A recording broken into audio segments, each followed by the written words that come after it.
This is about a recent event with yesterday and Jeff Sessions announcing the Trump administration's decision.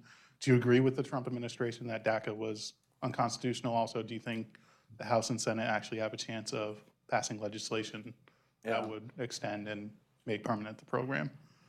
Yeah, I think the executive branch acts in an unconstitutional manner probably almost every day.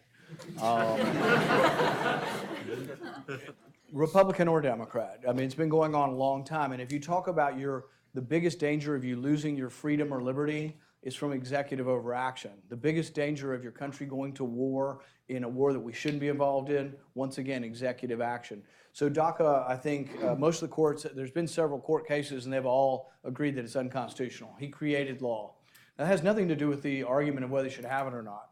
I'm actually somewhat sympathetic to the kids who have been here for most of their lives, but I'm also sympathetic to the idea you can't have no rules. I mean, you just can't. I'm sympathetic to Milton Friedman's point when he said you can't have open borders in a welfare state. We got a lot of free stuff in our country. Free health care no matter what, free education no matter what, up through 12 grades. That's just a big expense. You just can't have the whole world come. There was a survey by Pew one time, I think it was Pew or Gallup, and they surveyed the world and then they extrapolated and they said 700 million people would come here if they could. So we've got to have some rules. Now with the DACA kids, what I proposed is the compromise is they're here, they're illegal, and you want to make them legal. We accept about 1 million people a year through green cards who then get on the track to become citizens. Make the DACA kids part of the 1 million. Now there's 1 million of them, so they would take up a whole year's worth of immigration. So let's say you wanted to not take up all the slots. Let's say we divide them into segments of 200,000 and we admit them over 5 years. We internally immigrate them over 5 years, but they count against the numbers. So for the people on the right, we say we're not expanding immigration. We're not necessarily rewarding. We're not going to take 1.2 million next year. We're going to take 1 million and 200,000 slots of the people who've lived here 15, 20 years. And then I think that to me would be the reasonable compromise. I don't think that's what I'm promoting. I don't think we'll get that. I think what we'll get is you'll do DACA and it'll pass, and then they'll throw a bunch of money at a wall or some security stuff. And in the end, the last comprehensive bill, one of the reasons I opposed it is they actually had too much money for border security. They just threw billions and billions and billions trying to get conservatives on board with the immigration reform.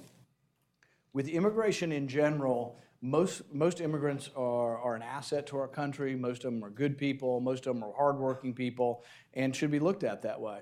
But it still doesn't mean I'm for an open border. With DACA, you should have to obey the law. And one good thing about it, and I know everybody it's popular to hate the president right now, but the thing is that he did something, he's going to force Congress to do their job.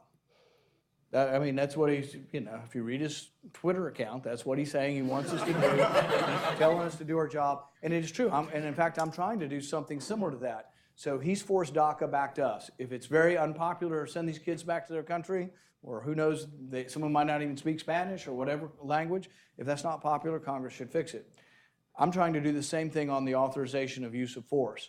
I don't think the 2001 AUMF applies to anything we're doing now. I don't think the 2002 in Iraq applies to anything we're doing now. So I have an amendment to the defense authorization bill to let it sunset in 6 months. So the similarity to DACA would be in 6 months, Congress has to either pass a new AUMF or they won't have any authorization at all. Here's what I predict will happen. One, I'll lose, which is a common occurrence.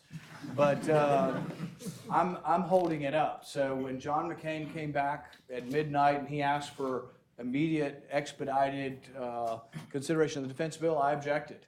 And everybody's like, why are you objected? He's sick, and he's come back, and this is his big thing. Had nothing to do with John McCain, but it has to do with, one, they're spending way too much money, but two, it has to do with we've been fighting war for 16 years without an authorization.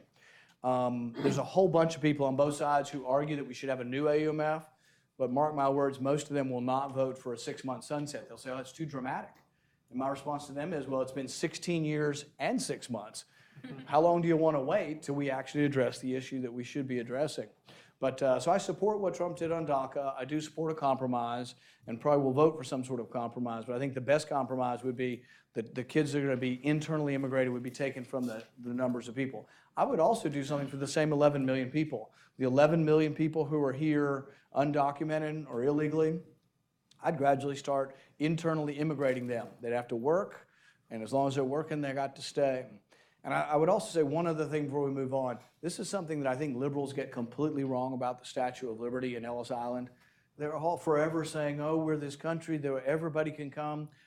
Go to Ellis Island. My grandmother came in through Ellis Island. We went and looked it all up, and we talked to him and met him. Ellis Island was a harsh taskmaster, and there were a lot of rules, and people got sent back if they weren't healthy. Families got separated, but there were rules, and there was a host of rules, and there were people looking at the way you walked. There were all kinds of rules as far as getting in our country, and I don't think rules are necessarily a bad thing, and I think we need to change our immigration if we do, not to necessarily be more restrictive, actually maybe to expand some of our numbers, but to base it on work and people who want to work, and we could probably have more of them, not less. Yes?